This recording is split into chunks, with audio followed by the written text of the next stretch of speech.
It's Brainwash with Dr. Tom and Drum Rolls with Tracy Thornton. Rush, YYZ. Well, this is a no-brainer for a drummer.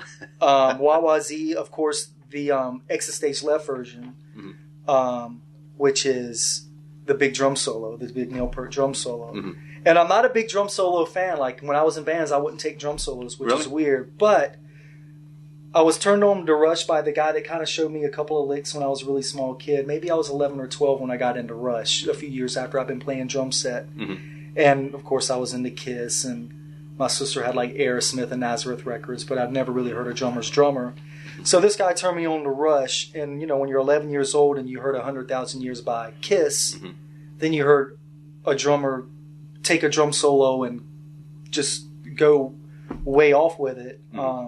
And plus the tune, it being an instrumental tune was pretty cool for me. You know, it was one of the first songs that I really fell in love with that didn't have lyrics or a singer singing it.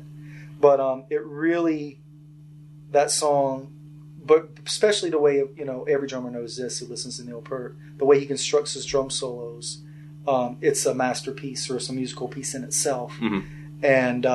And he was just doing licks that, you know, I'd never heard at the time that just blew me away. And of course, after that, you just, instead of playing backbeats, you really want to get the licks in. You know, you go through that stage. But yeah, that was, I'm sure that tune was a turning point for a lot of drummers. So. Well, with a drummer's ear, what would stand out by a performance you hear that you would say, hey, that was really cool?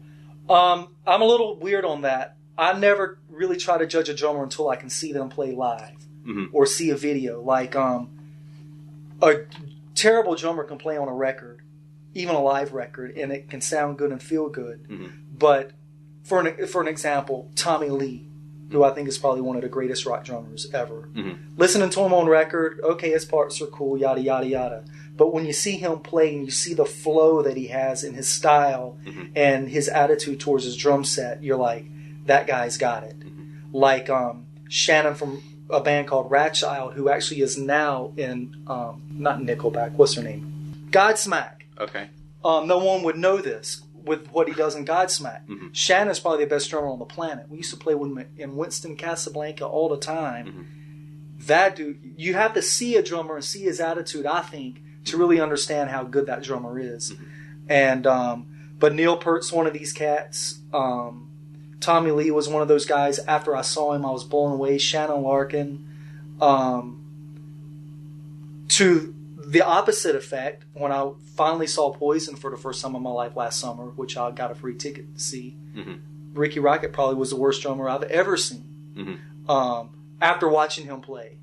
I'm not trying to diss anybody, but but you see, you know, you really, when you hear a drummer is one thing, but when you see them perform live and you actually see that passion come out of them, and they know that they're really have all that integrity coming from them. You know, even Tommy Lee, a lot of people might not admit that, but it's just incredible. You know, there's a vibe that comes from them. You have to have your musical background, but you have to have a certain spirit. You have to have a certain confidence, of course, if you're the driver of the band, being in a drummer.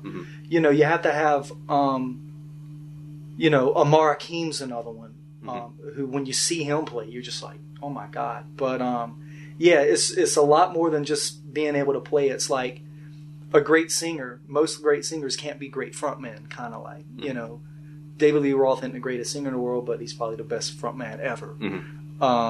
Tommy Lee's not the greatest drummer in the world, but for what he does, he's, you know. And Neil Peart, I think, kind of has a little bit of all those. You know, he has the style, he has the attitude, he's got the talent. You know, he's kind of got the whole package. And, you know, but he's pretty technical. But Tommy Lee, for the feel, I really, really liked him. Okay. Plus, he spun his sticks really cool. It's Brainwash with Dr. Tom and Drum Rolls with Tracy Thornton. The Police, every little thing she does is magic. I included this song because, well, of course, Stuart Copeland, but his drum sound, I just love that really tight snare. I love that every time you heard Copeland play, it was a little bit different. He wasn't like Neil Peart, where every time you heard Neil Peart, it was exactly the same and technically proficient. But that song, to me, is just probably my favorite song in the world. Just the melody of it, the way it makes you feel. That I don't know what's special about it. I don't think Sting could perform that song to anyone else and it feel the way it does when Stuart Copeland's playing the drums on it. You know, the lyrics are cool. I used to sing it walking to the bus stop in the morning when I was probably in 6th or 7th grade, and there was this little girl that I had a crush on. Of course, it didn't like me back. But, you know, every little thing she did was magic for some reason. But and what you do was just wasn't getting any attention. Of course not. No. Of course not. So, but anyway, yeah, something about Stuart Copeland's. Nobody can emulate the Police. No cover band can do it and make it sound close. And Stuart Copeland doesn't play. You know, him and Sting fought all the time because Sting didn't like the way he played drums. He sped up all the time, or he slowed down, but nobody can emulate the Police. Stuart Copeland's just one of a kind, and when you hear him play, you know it's him. Do other drummers inspire you, or is it other instruments that inspire you? I guess both.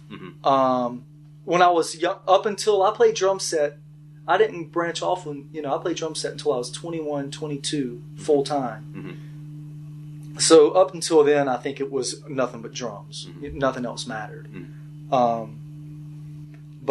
now it's instruments and different styles of music from different worlds. I'm not really on the drum set kick. I'm kind of getting back into it a little bit, but yeah, maybe for when I was a drummer, all that mattered were drummers, and I wouldn't like a record unless I liked the drummer or the sound of the drummer. If I didn't like the drum sound on a record, for some reason, I just couldn't listen to it. Oh, really? But yeah, like every little thing she does is magic off of the Ghost Machine. That was probably one of the best drum sounds on record to me at that time. It was just amazing.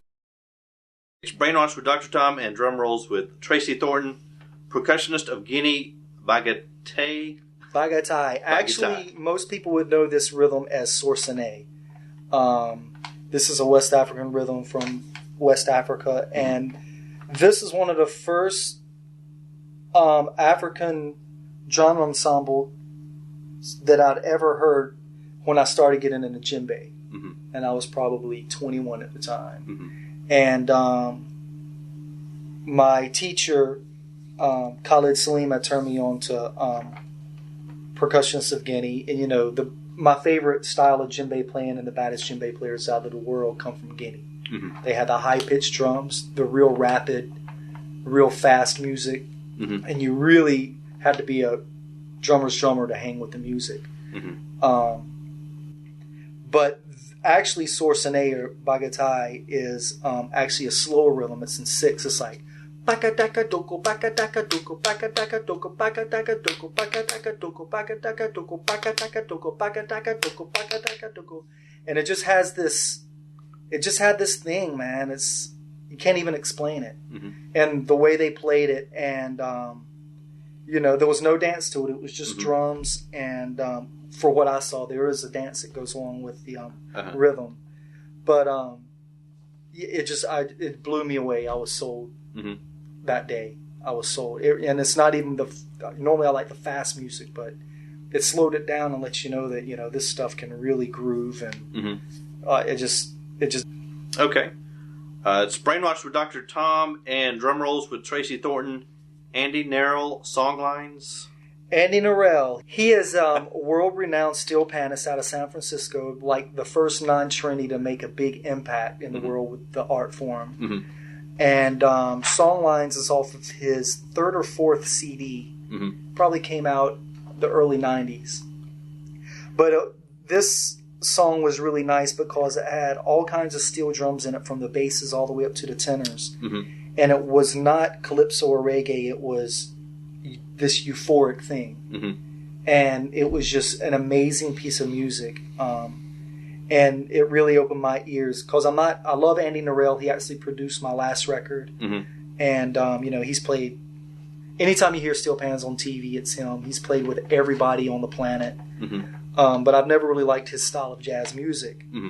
But when he does his euphoric songlines type songs, which he's known for also, it really took steel pan out of the box for me and let me see the possibilities of other things you could do with it. So is such one of the most beautiful tunes.